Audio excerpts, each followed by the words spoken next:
राज्यपाल के अभिभाषण के साथ हुई। आपको बता दें कि हरियाणा के राज्यपाल बंडारू दत्तात्रेय के अभिभाषण के साथ बजट सत्र की शुरुआत हो चुकी है। वहीं राज्यपाल ने सदन में अपना अभिभाषण पढ़ा और सरकार के कार्यों को गिनवाया। वहीं राज्यपाल ने कोरोना से जंग से लेकर गांवों को लाल डोरा मुक्त करने तक बताया। राज्यपाल ने कहा कि देश इस साल आजादी का अमृत महोत्सव मना रहा है। उन सभी वीरों को याद किया जा रहा है जिन्होंने देश की आजादी के लिए अपने प्राणों की आहुति दे दी।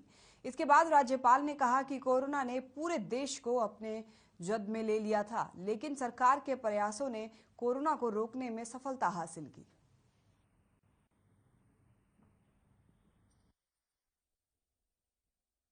हम कोविड-19 महामारी से इस वैश्विक महामारी ने प्रत्येक व्यक्ति को कहीं न कहीं प्रभावित किया है। मेरी सरकार और इसका पूरा तंत्र, विशेषकर चिकित्सकों और स्वास्थ्य कार्यकर्ताओं व अन्य अग्रणी पंक्ति के कोविड योद्धाओं के अथक प्रयासों के फलस्वरूप हम इस महामारी पर नियंत्रण पाने में सफल रहे हैं। मेरी सरकार ने सुशासन से सेवा के संकल्प के साथ पंडित दीनदयाल उपाध्याय के अंत्योदय दर्शन के अनुरूप सबका साथ, सबका विकास, सबका विश्वास, सबका प्रयास और हरियाणा एक हरियाणवी एक के मूल मंत्र पर चलते हुए प्रदेश के चहुमुखी विकास के लिए काम किया है। मेरी सरकार ने क्षेत्रवाद और बाई भतीजावाद से ऊपर उठकर हर क्षेत्र, हर वर्ग का समुचित विकास किया है।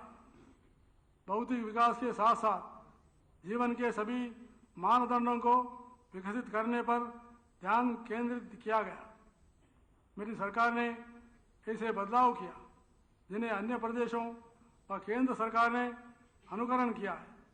उदाहरण के तौर पर गरीब से गरीब व्यक्ति का जीवन स्तर ऊपर उठाने के उद्देश्य से मेरी सरकार ने मुख्यमंत्री अंत्योदय परिवार उद्यान योजना शुरू की है। गांवों को लाल डोरा मुक्त करने की हरियाणा की योजना को केंद्र सरकार ने स्वामित्व योजना के रूप में पूरे देश में लाया है। मेरा पानी मेरी विरासत योजना का अध्ययन करने के लिए भी एक केंद्रीय टीम ने प्रदेश का दौरा किया। सुशासन के अभियान में कोई भी विभाग अथवा क्षेत्र ऐसा नहीं बचा जिसमें सुशासन की पहल न की गई हो।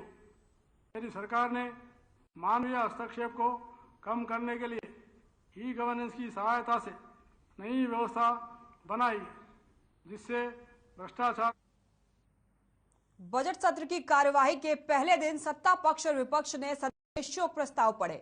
वहीं मुख्यमंत्री मनोहर लाल और नेता प्रतिपक्ष भूपेंद्र सिंह हुड्डा ने भारत रत्न लता मंगेशकर समेत दिवंगत आत्माओं को श्रद्धांजलि दी। वहीं सदन में दिवंगत आत्माओं के लिए मौन व्रत भी रखा। उनके शोक के इस संदर्भ में मैं शोक प्रस्ताव सदन के सामने रखता हूं। शोक प्रस्ताव संख्या 1। यह सदन भारत रत्न स्वर कोकिला लता मंगेशकर जी के 6 फरवरी 2022 को हुए दुखद निधन पर गहरा शोक प्रकट करता है। उनका 28 सितंबर 1929 को मध्य प्रदेश के इंदौर में हुआ। वे वर्ष 1999 में राज्यपाल के लिए मनोनीत हुई, सम्मानित किया गया। उन्हें वर्ष 2001 में देश के सर्वोच्च सम्मान भारत रत्न से अलंकृत किया गया। वर्ष 2009 में उन्हें फ्रांस ने भी अपने देश के सर्वोच्च सम्मान से पुरस्कृत किया। उन्होंने समाज के सभी वर्गों के रोगियों को निःशुल्क स्वास्थ्य सेवाएं प्रदान करने के लिए Lata Mangeshkar medical foundation charitable trust की स्थापना की।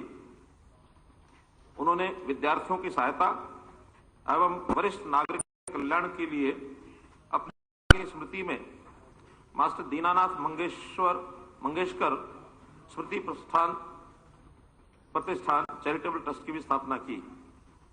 उनके निधन से संगीत, कला एवं संस्कृति जगत को अपूरणीय क्षति हुई है। उनकी विशिष्ट सेवाओं के लिए राष्ट्र सदैव उनका ऋणी रहेगा। ये सदन दिवंगत के शोक संतप्त परिवार के सदस्यों के प्रति अपनी हार्दिक संवेदना प्रकट करता है। शोक प्रस्ताव 2।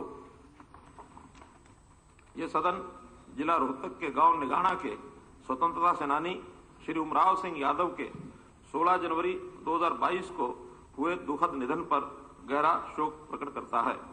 ये सदन दिवंगत के शोक संतप्त परिवार के सदस्यों के प्रति अपनी हार्दिक संवेदना प्रकट करता है। शोक प्रस्ताव संख्या 3। ये सदन प्रदेश के उन वीर सैनिकों को अपना अश्रुपूर्ण नमन करता है जिन्होंने मातृभूमि की एकता और अखंडता की रक्षा के लिए अदम्य साहस और वीरता का परिचय देते हुए अपने प्राण न्यौछावर कर दिए। शोक प्रस्ताव संख्या 1। यह सदन भारत रत्न स्वर कोकिला लता मंगेशकर जी के 6 फरवरी 2022 हुए दुखद निधन पर गहरा शोक प्रकट करता है। उनका जन्म 28 सितंबर 1929 को मध्य प्रदेश में इंदौर में हुआ। वे वर्ष 1999 में राज्यसभा के लिए मनोनीत हुई। स्वर कोकिला के नाम से विश्वविख्यात लता मंगेशकर जी ने लगभग सभी भारतीय भाषाओं में 25,000 से अधिक गीत गाए। उनकी अतुल्य सेवाओं के लिए उन्हें वर्ष 1969 में पद्म भूषण, 1989 में दादा साहेब फाल्के पुरस्कार तथा 1999 में पद्म विभूषण से सम्मानित किया। उन्हें वर्ष 2001 में देश के सर्वोच्च सम्मान भारत रत्न से किया गया। वर्ष 2009 में उन्हें फ्रांस ने भी अपने देश के सर्वोच्च सम्मान से पुरस्कृत किया। उन्होंने समाज के सभी वर्गों के रोगियों को निःशुल्क स्वास्थ्य सेवाएं प्रदान करने के लिए Lata Mangeshkar medical foundation charitable trust की स्थापना की। उन्होंने विद्यार्थियों की सहायता एवं वरिष्ठ नागरिकों के कल्याण के लिए अपने पिता की स्मृति में मास्टर दीनानाथ मंगेशकर स्मृति प्रतिष्ठान चैरिटेबल ट्रस्ट की भी स्थापना की। उनके निधन से संगीत, कला एवं संस्कृति जगत को अपूर्णीय क्षति हुई है। उनकी विशिष्ट सेवाओं के लिए राष्ट्र सदैव उनका ऋणी रहेगा। यह सदन दिवंगत के शोक संतप्त परिवार के सदस्यों के प्रति अपनी हार्दिक संवेदना प्रकट करता है। यह सदन जिला रोहतक के गांव निगाना के स्वतंत्रता सेनानी श्री उमराव सिंह यादव के 16 जनवरी 2022 को हुए दुखद निधन पर गहरा शोक प्रकट करता है। यह सदन दिवंगत के शोक संतप्त परिवार के सदस्यों के प्रति अपनी हार्दिक संवेदना प्रकट करता है। विधानसभा सत्र के पहले दिन की कार्रवाई के दौरान सर्वश्रेष्ठ विधायकों का चुनाव किया गया। वहीं फरीदाबाद एनआईटी से कांग्रेस विधायक नीरज शर्मा और गन्नौर से बीजेपी विधायक निर्मल रानी सर्वश्रेष्ठ विधायक चुना गया और विधानसभा में स्पीकर ज्ञानचंद गुप्ता और सीएम मनोहर लाल ने दोनों विधायकों को सम्मानित भी किया।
हरियाणा विधानसभा सत्र के पहले दिन ही कार्यवाही स्थगित होने के बाद नेता प्रतिपक्ष भूपेंद्र सिंह हुड्डा का बयान सामने आया।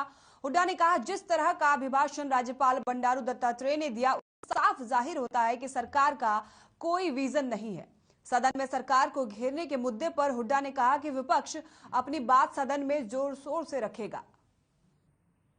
राज्यपाल जी ने वो कहा है और इसमें कोई नई चीज नहीं है। कोई जैसे दृष्टि होती है, सरकार का विजन होता है, इसमें कोई सरकार का विजन, ऐसा जनहित का विजन कोई दिखाई नहीं दिया। इसका राज्यपाल अभिभाषण पे जो शुरुआत करेंगे वो हमारे ये वरिष्ठ साथी डॉक्टर रघुवीर सिंह का अध्ययन करेंगे और फिर हमारे बहुत सारे विधायक इस पर बोलेंगे और इस सरकार की पोल खोलेंगे। बजट के लिए जो है ना पूरा उसका 3-4 दिन का जो समय मिलेगा पूरी तैयारी से हम देंगे और बजट सरकार अगर देगी ऐसा करूंगा और जैसे पहले देते रहे जनविरोधी बजट आया था उसका राज्यपाल। यूक्रेन और रूस के बीच युद्ध जारी है और यूक्रेन और रूस के बीच जंग और भयानक होती जा रही है। ऐसे में यूक्रेन में फंसे विद्यार्थियों की जानकारी के लिए कुरुक्षेत्र के प्रशासनिक अधिकारी खुद मैदान में उतर आए हैं।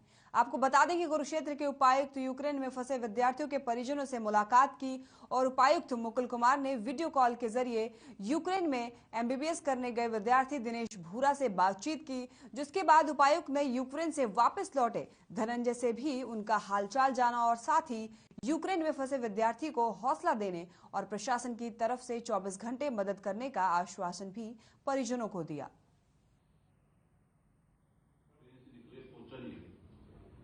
जैसे कि ऑनगोइंग यूक्रेन क्राइसिस चल रही है, उसके अंदर हरियाणा सरकार की तरफ से भी पूरे प्रयास किए जा रहे हैं। इसके अंतर्गत जो भी फैमिलीज हैं जो स्टैंडर्ड स्टूडेंट्स की कुरुक्षेत्र जिले की, जिला प्रशासन उन सबसे संपर्क कर चुका है और हमारे ऑफिसर्स जो नायब तहसीलदार लेवल के ऑफिसर्स कल उनकी फैमिली से जाके भी मिलकर आए हैं और फैमिलीज को पूरी तरह से एश्योर किया गया है कि हरियाणा सरकार, केंद्रीय सरकार, जिला प्रशासन पूरा उनके साथ खड़ा है और हम पल पल की खबर ले रहे हैं जो हमारे स्टूडेंट स्टैंडर्ड हैं दूसरे कंट्रीज में, उनका क्या मूवमेंट हो रहा है। ऐसे तो बहुत सारे ऐसे जो रोमानिया में गवर्नमेंट ऑफ इंडिया और सब लगे हुए कि जल्दी से जल्दी उनको स्टैंडर्ड स्टूडेंट्स को वहां से 18 और 9 27